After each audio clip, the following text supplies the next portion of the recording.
Au musée de Sarreguemines, le panneau décoratif en céramique Cléopâtre poursuit son aventure. Après son achat puis sa réception, l'œuvre d'art connaît actuellement une phase de restauration financée notamment par le mécénat via une convention conclue avec la Fondation du patrimoine.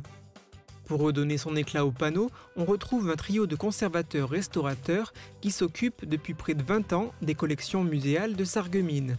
La semaine dernière, ils ont ôté les 80 panneaux qui composent cette œuvre de leur support en plâtre et en métal d'origine pour permettre à Cléopâtre de traverser les années sans perdre de sa beauté. Les carreaux qui avaient été identifiés comme fragilisés au départ lorsque nous avons fait l'étude préalable au démontage, ce sont les carreaux qui ont cédé, donc soit des carreaux qui étaient déjà fissurés, fracturés. Et là, on est en train donc de faire l'étape suivante, qui est l'étape du collage. Chacun de ces carreaux a été nettoyé. Donc là, on a des tranches le plus propres possible. Et maintenant, je vais réunir ces éléments du puzzle de façon à reconstituer le carreau au plus près de sa forme d'origine, et ce par le biais, vous voyez, d'un système de serre-joint, de façon à avoir la planéité maximale, qui fait qu'ensuite, une fois qu'on aura recollé, rebouché, retouché et verni chacun de ces carreaux-là, ils pourront être réintégrés au panneau de la façon la plus discrète possible. Et nous aurons quelque chose qui paraîtra, je dirais avec un petit mètre de recul, être en bon état. L'équipe de restaurateurs-conservateurs a décidé de remplacer le support du panneau car avec le temps, il s'était déformé, exerçant une pression sur certains carreaux qui se fissuraient. Le nouveau support devrait épargner davantage Cléopâtre. On est sur des panneaux d'alvéolés de polyéthylène qui sont à la fois très légers et rigides et qui permettent d'avoir une grande surface pour un poids très limité. Ces travaux de restauration assez légers doivent se terminer cette semaine. Ce panneau Cléopâtre, réalisé par la manufacture de Sarreguemines vers 1890 et signé Alexandre Sandier, observera ensuite une période de repos avant de réapparaître dans toute sa splendeur aux yeux du grand public le week-end des Journées du patrimoine, les 20 et 21 septembre. Il y a des règles, il y a des ciseaux. Alors j'ai juste 2 paires de ciseaux là qui marchent un peu moins bien. Aiguilles, tissus et ciseaux sont prêts à être utilisés par les participantes de cet atelier couture.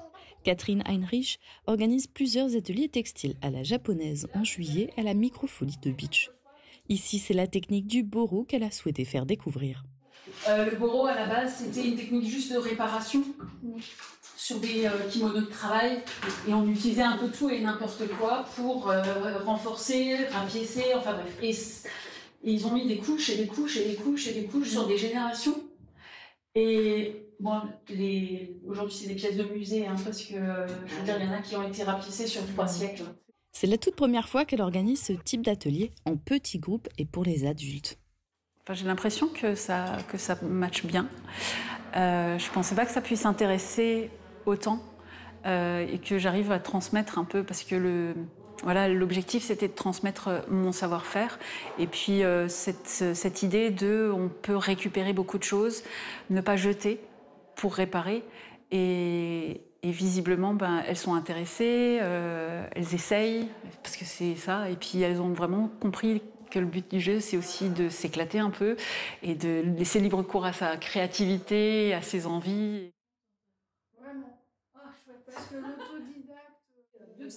J'ai commencé par le tissu-là parce que je l'aimais bien, et ensuite j'ai cherché des tissus qui vont à peu près avec au niveau couleur. Les participantes ont aussi pu réaliser un panneau textile et apprendre à réaliser des points de sashiko. C'est une technique de couture précise, se réalisant avec une aiguille plus longue que la moyenne. J'ai une amie qui m'a offert des petites choses qu'elle a fabriquées avec donc cette technique du sashiko. Et puis j'ai voulu découvrir aussi parce que j'adore travailler le fil. Je sentais bien que c'était créatif, beaucoup plus que du point de croix ou autre chose où on suit un modèle. Les apprenties couturières japonaises ont apprécié participer à cet atelier. C'est très intéressant, ça me plaît bien. Et c'est bien expliqué, c'est très créatif. Formidable. C'est très chouette qu'on soit en petit groupe, je trouve aussi. Et elle est très généreuse, je trouve qu'elle partage beaucoup de choses. Le prochain atelier couture aura lieu le samedi 26 juillet. D'écurie en écurie, Sonia Royer vogue au gré des besoins de ses patients à Sabot, en Moselle et en Meurthe-et-Moselle. Alors aujourd'hui, nous la suivons ici à Peltre pour commencer, où elle vient voir non pas un, mais 2 chevaux. Et on commence tout de suite avec le premier d'entre eux à qui elle fait passer des radios. On attend un petit peu qu'elle se calme et voilà, c'est ça. L'idée, c'est de le mettre un peu plus en hauteur, parce que sinon, avec le rayon, on voit pas toute la totalité du pied. Il nous manquera l'os qui est situé dans la boîte cornée. Donc le plus difficile, c'est de le mettre sur la cale, qu'il reste. L'occasion aussi de faire un petit check ophtalmique. On regarde la forme de la pupille, s'il y a un dépôt au niveau du cristallin, le fond de l'œil. En gros, si le cheval voit correctement. Avant de passer au cheval suivant, Sonia récupère son matériel dans son cabinet ambulant. Là, il y a tout ce qu'il faut dans le coffre. Il y a tout. De quoi nous infecter, faire des bandages, tous les injectables, produits dermato, seringue, aiguille. C'est parti. Suite à une opération en clinique, ce cheval convalescent a encore des fils aux pieds. Sonia les enlève et heureusement pour elle, son patient est plutôt patient. L'idée, c'est que c'est du fil noir sur un cheval pontier. Là, il est assez calme, c'est pas le cas à chaque fois, on imagine? Non, pas souvent.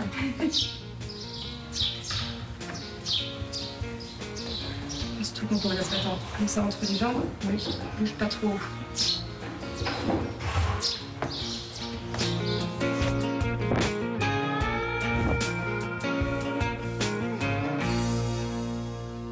Quand est-ce que le cheval peut marcher? Bah écoute, on retire le bandage dans 3 jours et puis après tu reprends le pas tranquille. Hein. Ok, parfait. Voilà.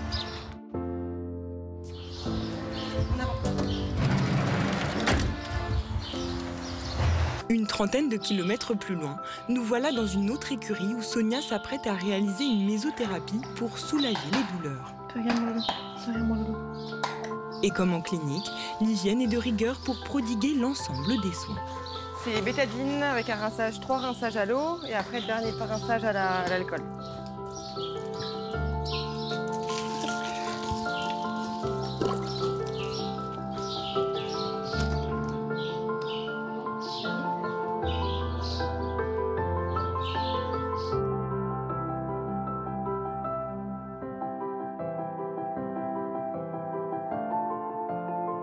Les rendez-vous s'enchaînent pour la vétérinaire, avec à présent l'examination de ce tout jeune poulain.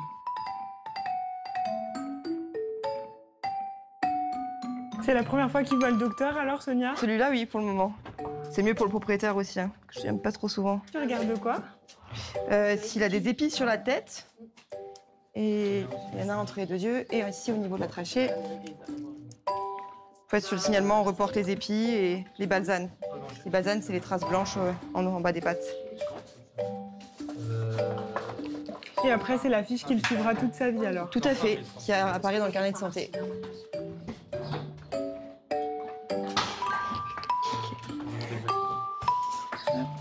Place au moment le moins agréable mais primordial, le puçage sous les yeux de maman.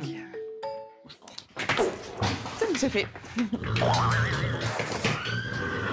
Véritable médecin généraliste pour chevaux, Sonia Royer exerce depuis 2017 un véritable rêve d'enfant qu'elle a concrétisé. Je fais à la fois de l'orthopédie, de la gynécologie, des néonates, enfin des poulains, de l'ophtalmologie, de la médecine. Je touche à tout, voilà. Je suis médecin généraliste. On s'ennuie jamais? Jamais. Je pense qu'il y a une passion qui me vient depuis que je suis toute petite. C'est toujours monter à cheval, il ne pouvait pas faire autre chose. Là, c'est un beau moment, mais des fois, c'est plus compliqué. Et parfois, c'est plus compliqué, oui, notamment en fin de vie. Accompagner le propriétaire, ça, c'est assez compliqué, mais c'est aussi pour ça qu'on fait le métier là.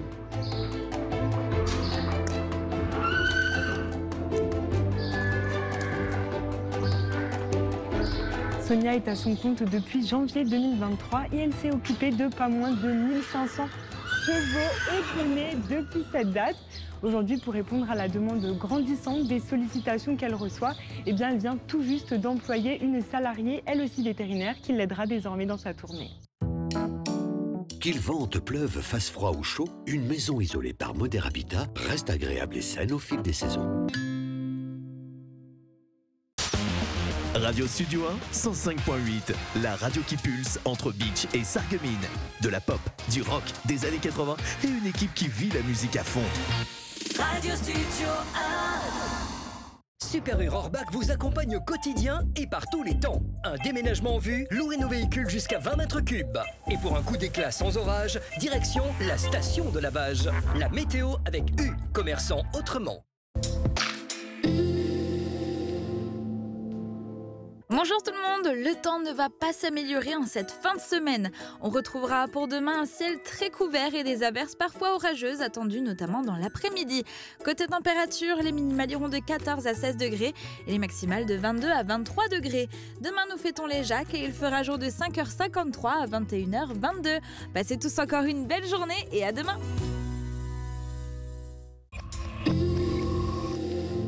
Le CFA BTP Moselle est à Sarreguemines, avec 7 formations accessibles en apprentissage et en formation continue dans les domaines métier du plâtre et de l'isolation, carreleur et mosaïste, peintre applicateur de revêtement, génie climatique, maçonnerie et maintenance des bâtiments. Inscription ouverte toute l'année par téléphone au 03 87 63 71 08. Le rayon fournil d'Intermarché Sarreguemines et Beach vous invite à une pause gourmande. Thym croustillant, croissant doré, tarte et gâteau du jour, chaque fournée embaume l'allée d'un parfum chaleureux. Et pour vos pauses déjeuner, une belle sélection de sandwichs frais, prêts à emporter. Du bon, du simple et toujours à prix juste. Intermarché, tous unis contre la vie chère. On était en tout 3 familles avec chacun des enfants en bas âge et une piscine dans la maison. Mes enfants ont dit Noah, il n'est pas avec nous, il n'est pas dans la maison. Je me lève et je me retourne. Je lui dis mais il est où Joey? Il s'avère que j'ai vu le corps de ma fille dans la piscine. Ça arrive aux bons parents aussi? Mais c'est les 10 minutes où il fallait pas. Chaque été, plus de 500 enfants sont victimes de noyades. Vous tenez à eux, ne les quittez pas des yeux.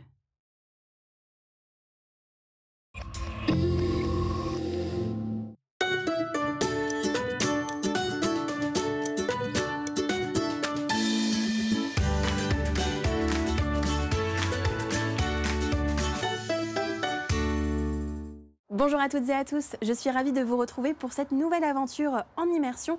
Aujourd'hui, je me trouve à Lixin-les-Roulins devant l'atelier de Geoff le Barbu, un artisan maroquinier et sellier. Ensemble, nous allons découvrir son univers particulier. Suivez-moi.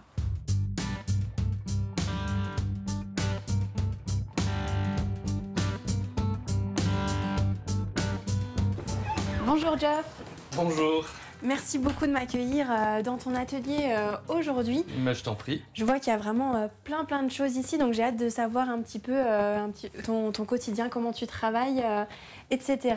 Alors dis-moi, là tu es en train de travailler sur quoi? Là je suis en train de préparer des étuis pour téléphone portable, à prendre en bandoulière. Donc, comme j'ai une expo ce week-end, je prépare quelques articles. Comment tu as démarré dans le cuir, tout ça? Quel est un petit peu ton parcours? Oula, alors au départ, comme j'étais fan de moto, en principal les Harley, les motos modifiées, donc j'ai commencé par me créer moi-même une sacoche. Je suis allé voir des tutos sur Google, voilà, et tout en utilisant du cuir que j'ai récupéré sur un canapé. Voilà, et au fur et à mesure, je me suis pris au jeu, j'ai regardé d'autres tutos et j'en suis là 10 ans après. Donc du coup, c'est un petit peu un hasard, t'es tombé un peu là-dedans par hasard, tu faisais autre chose avant? Oui, j'ai toujours été bricoleur, donc j'aimais faire les choses moi-même. Donc je me suis dit, pourquoi pas commencer ça. Et je pense aussi que plus jeune, j'étais rentré dans un magasin de cuir et j'étais attiré vraiment par l'odeur. C'est vrai qu'on le sent, dès qu'on rentre, on sent qu'il y a cette odeur un peu particulière. Donc c'était peut-être le côté nostalgique aussi, voilà. Ok.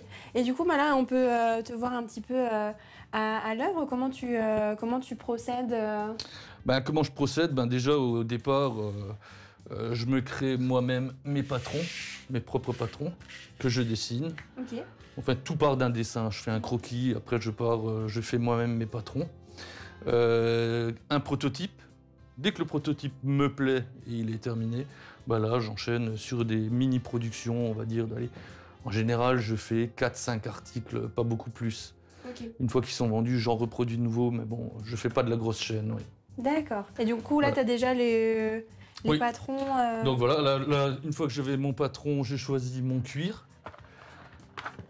Je l'avais déjà fait mon traçage dessus. J'étais en train de faire mes découpes. Ok. Donc voilà, bon, je vais finir juste ma découpe. Et là, c'est quoi comme c'est un cuir spécifique? Il vient d'où? Alors c'est un cuir que j'achète sur Paris. C'est un cuir français et c'est un cuir tanné végétal et enrichi en gras. D'accord. Donc voilà, tanné végétal, en fait, c'est le côté rendre la peau imputrescible. Et après, il est enrichi en gras pour lui donner une certaine souplesse. Voilà. Ok, c'est important pour toi de travailler avec des produits français et végétaux? Je préfère, mais on va dire pour un petit artisan, c'est assez compliqué de trouver que du français. Donc j'achète aussi dans toute l'Europe, hein, que ce soit en Belgique, Portugal ou alors en Italie. Ok. Ils ont de très beaux cuirs d'ailleurs. Ça, c'est du marteau, hein? Ouais. Bon, là, c'est des petits trous, mais comme il est là, je l'utilise aussi.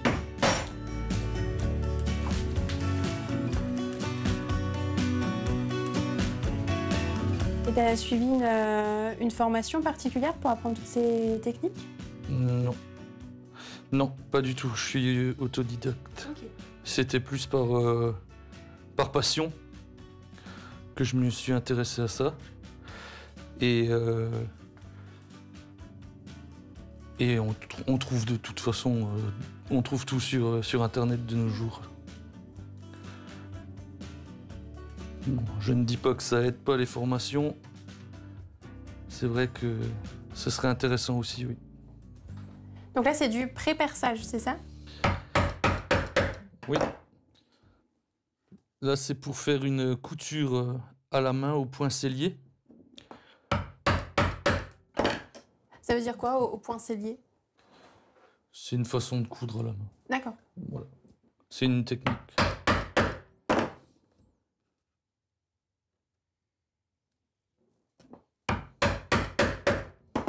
Donc là, je préperce tous mes trous à l'aide de griffes. Ce qui me fait gagner du temps. Sinon, on peut également faire tous les trous, mais à la laine. La laine, c'est une grosse aiguille pour percer avant de passer le fil. Donc là, c'est pareil, la couture, c'est quelque chose que tu as appris sur le tas, etc. Parce que c'est aussi des techniques qu'il faut avoir. Oui, directement. Toujours pareil, des tutos. C'est ma pince pour la couture main. Fait maison, bien sûr. Comme ça, mon cuir, il bouge plus et je peux faire tranquillement ma couture à la main.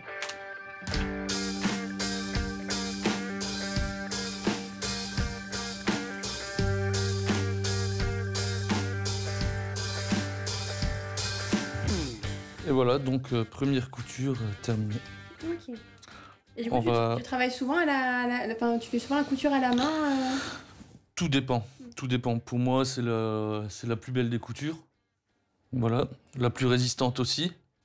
Mais pour un gain de temps et aussi, voilà, si je crée un article entièrement couture main, je suis obligé de mettre un prix beaucoup plus élevé aussi. Hein. Oui, parce que ça prend beaucoup plus de temps. Ça prend beaucoup plus de temps, voilà. Ouais. Donc, mais à la demande, je le fais encore, ou sur certains articles, je le fais encore, oui. D'accord. Et du coup, maintenant, quelle est la prochaine étape? Ben, maintenant, on va encoller le reste. On va faire la couture finale. Et ben, tu m'aideras à coudre. Ok.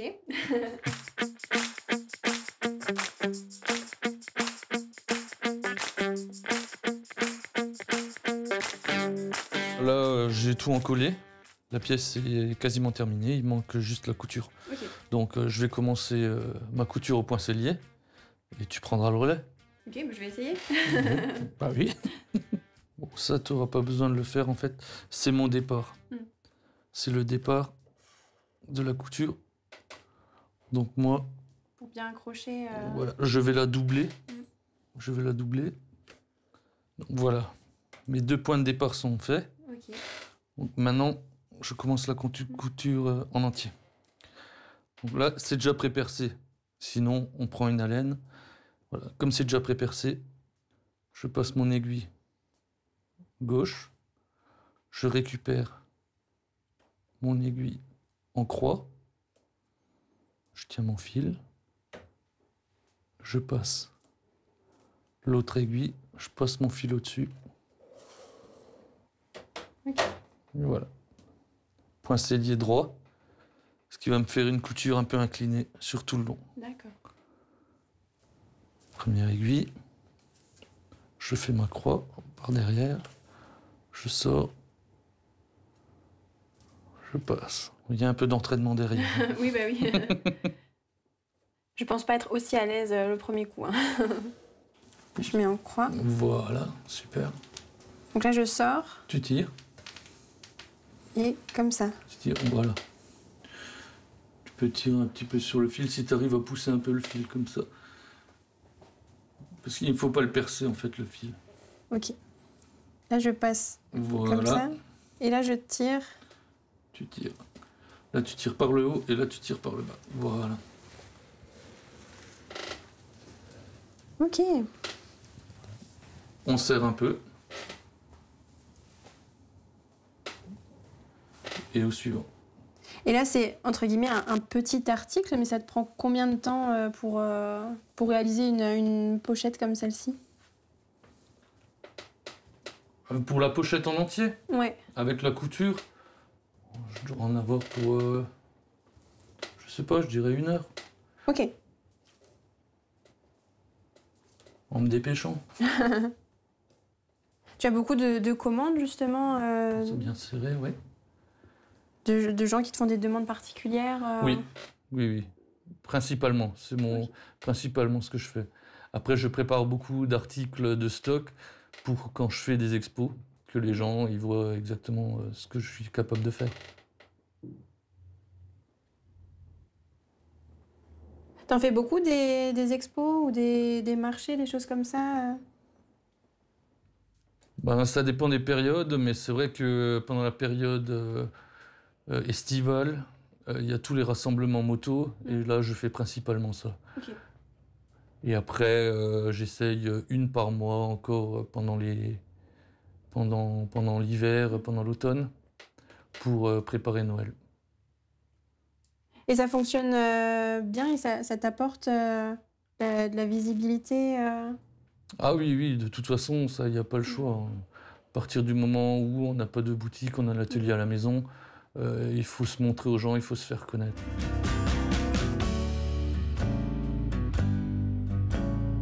Donc avant, on a vu la couture à la main, c'est à la machine. Est-ce que c'est une machine spécifique pour pouvoir coudre le cuir? C'est une machine industrielle, pas spécifique pour le cuir. On va dire que je peux aller sur une certaine épaisseur de cuir, mais c'est une machine qui coud aussi bien les tissus épais, et les cuirs assez fins, oui. Okay. Alors, je vois que sur certains articles, tu as des dessins, des motifs un petit peu en relief. Est-ce que c'est toi qui fais ça aussi? Oui, c'est ça, ouais. En fait, ça s'appelle du cuir repoussé.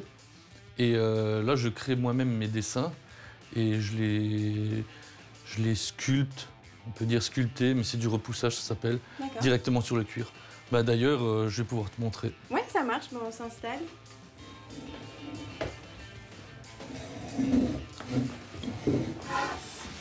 Du coup, il faut aussi des talents de dessinateur. Un peu, j'essaye. Donc voilà, alors j'ai pris mon cuir de base, je l'ai humidifié, c'est pour ça que j'ai mis un cellophane. Je pose mon dessin que j'ai créé ou imprimé. Pourquoi il faut l'humidifier pour qu'il soit un peu plus souple? Oui, il devient mou, et là on peut le travailler, on peut le mouler, on peut le sculpter et le repousser. Je vais te montrer. Donc avec mon stylo, j'ai juste à reprendre le motif. Et tu fais ça souvent pour des créations ou ça va plutôt être à la demande On va dire que je crée mes propres pièces avec mes propres dessins, des dessins qui me plaisent. Et je le fais plus souvent à la demande, avec une idée du client ou un motif du client. Mais on va dire que c'est ce que je préfère faire. C'est vrai? Le côté un petit peu artistique, c'est ce qui me plaît le plus. J'ai terminé de reprendre mon dessin. Okay. Donc il va être transféré directement sur le cuir. Donc là, tu es dans ton atelier installé à Lixin, donc tu travailles surtout seul, j'imagine. Est-ce que c'est quelque chose qui toi, te convient, te plaît aussi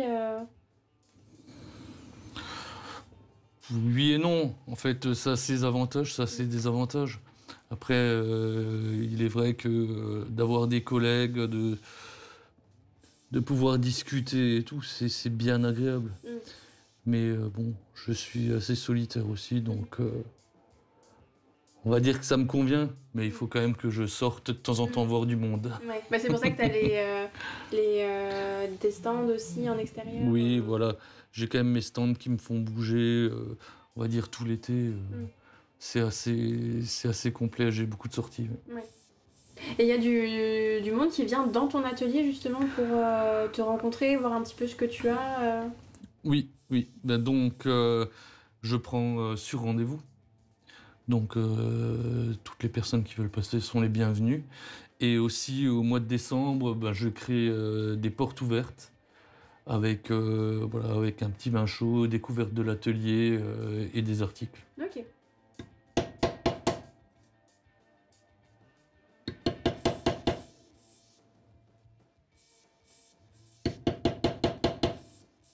À ton tour maintenant. Ok, allez, c'est parti. Donc j'ai juste à vraiment repasser sur... Voilà, tu appuies un peu sur ton stylo et tu repasses tout le dessin.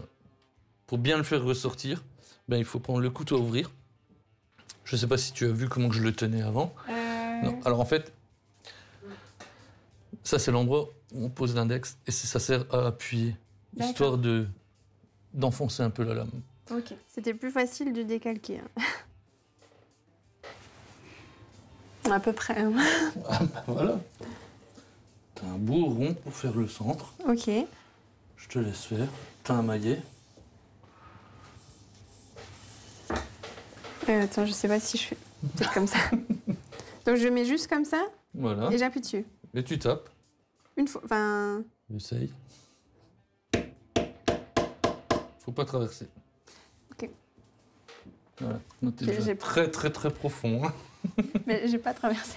Non, pas loin. Tu le mets dans l'incision. Voilà. Tu tapes dessus et en même temps, tu viens vers toi. C'est pas... Ouais. C'est pas le même rendu. Hein. T'étais pas tellement dans l'incision non plus. Donc, ok. Voilà. Bon, je vais pas avoir le temps de continuer ma création parce que ça prend beaucoup de temps. Mais est-ce qu'on peut montrer peut-être, Geoff, ce que ça rend quand c'est finalisé oui, bien sûr. Voilà, ça c'est un portefeuille que j'ai fait entièrement sculpté, repoussé. Et donc j'y ai rajouté les couleurs. Là vous pouvez voir les résultats. Ok, et ça prend combien de temps pour faire... Alors là, ça dépend du motif. Si on compte le côté dessin, entre 10 et 20 heures, ça peut monter très haut aussi, oui. Ah oui. Je voulais savoir, est-ce que par hasard tu as encore la toute première pièce que tu as réalisée? Oui, bien sûr, bien sûr.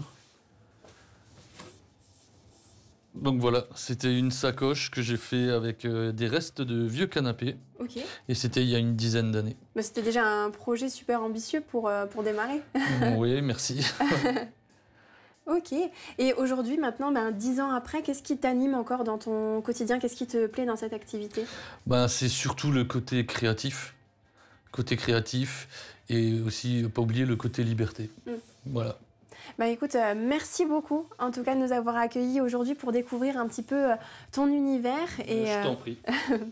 Et merci à vous téléspectateurs de nous avoir suivis et je vous dis à très bientôt pour une nouvelle aventure en immersion.